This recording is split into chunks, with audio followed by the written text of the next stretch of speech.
Hello, everyone, and welcome to this Sustainable Policy Institute conversation series. I'm very pleased to be joined by the new member of the Sustainable Policy Institute, Fitch, and we have with us Mervyn Tang, who is a Senior Director and Global Head of ESG Research at the Sustainable Finance Group at Fitch. Welcome, Mervyn. Thank you. So we're going to talk today about the process of ratings and how ESG risk is incorporated there. So just to start off, could you tell us a little bit about through which channels do non-financial risks, such as, for example, climate change, biodiversity, or other types of ESG risk translate into credit risk?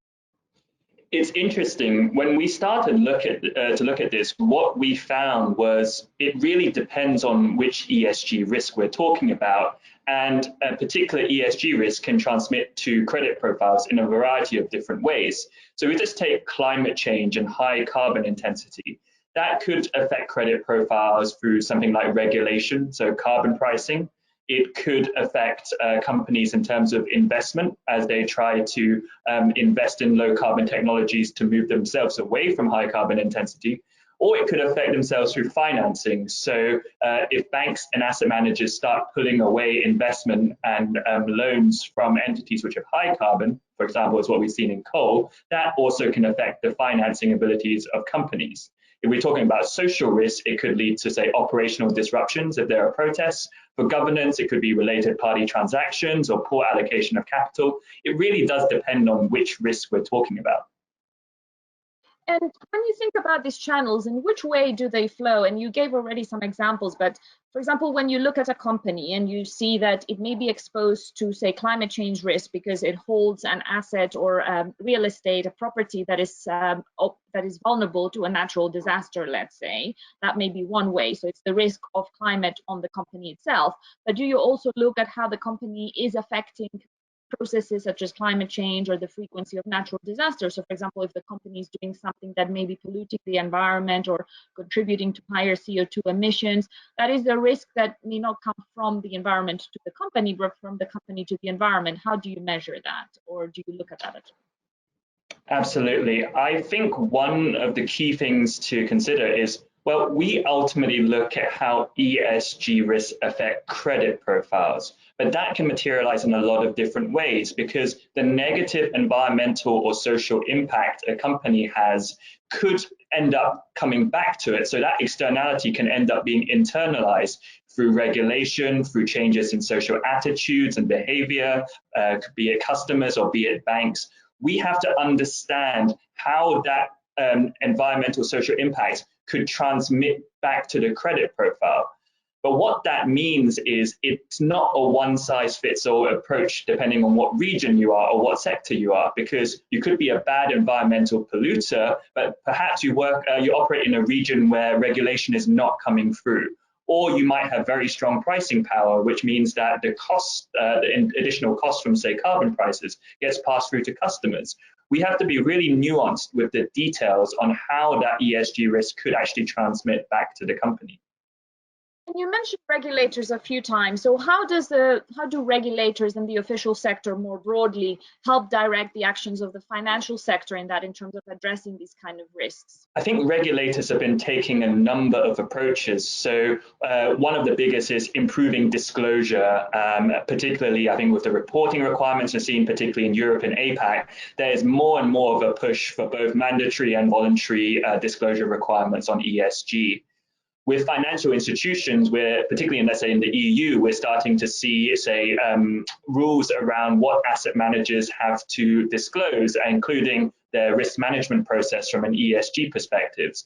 In the banking sector, we're seeing introductions of things like climate stress tests to really understand what the climate risk facing banks and other financial institutions are. I think it'll take a bit of time before we get to the stage where central banks and supervisors are willing to put prudential requirements. So really enforcing how banks actually allocate capital and manage risks from a climate change perspective, because climate stress tests are still a learning exercise and there's still quite a bit to be done to understand how climate risks affect bank portfolios. So some of these measures are clearly helping. There's a lot of room to grow them and improve them, and also have them in more regions. We have started some of these climate stresses in some jurisdictions. How about also the role of corporate governance, how companies are organized themselves, how they address this risk? I think the corporate governance bit is really important, and you can see that being reflected by the EU's renewed sustainable finance strategy, where they're due to present that in 2021, where embedding sustainability into governance is one of the main goals.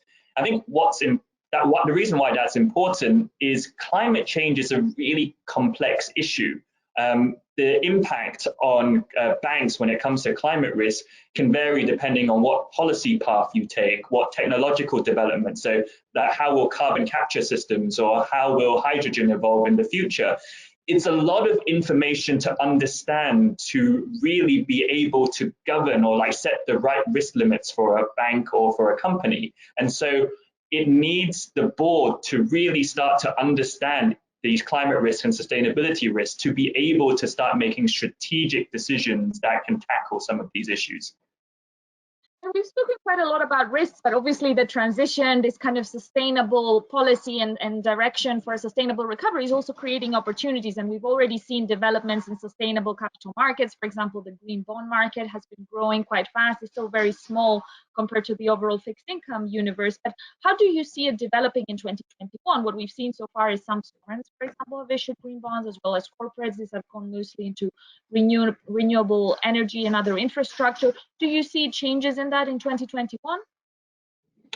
I think there's interestingly two key forces slightly moving in a different direction. So you have this desire to formalize the green bond market, to set up regulations which can avoid things like greenwashing. So the development of, say, the EU's green bond standards, which is kind of due for 2021, will help to really narrow the definition of what is a green bond. So the market will start to get smaller, at least at the initial stage, as you filter out those bonds which are not necessarily meeting the necessarily green criteria. That's not to say when the market gets formalized, it will spur the increased issuance of green bonds that do fit the criteria.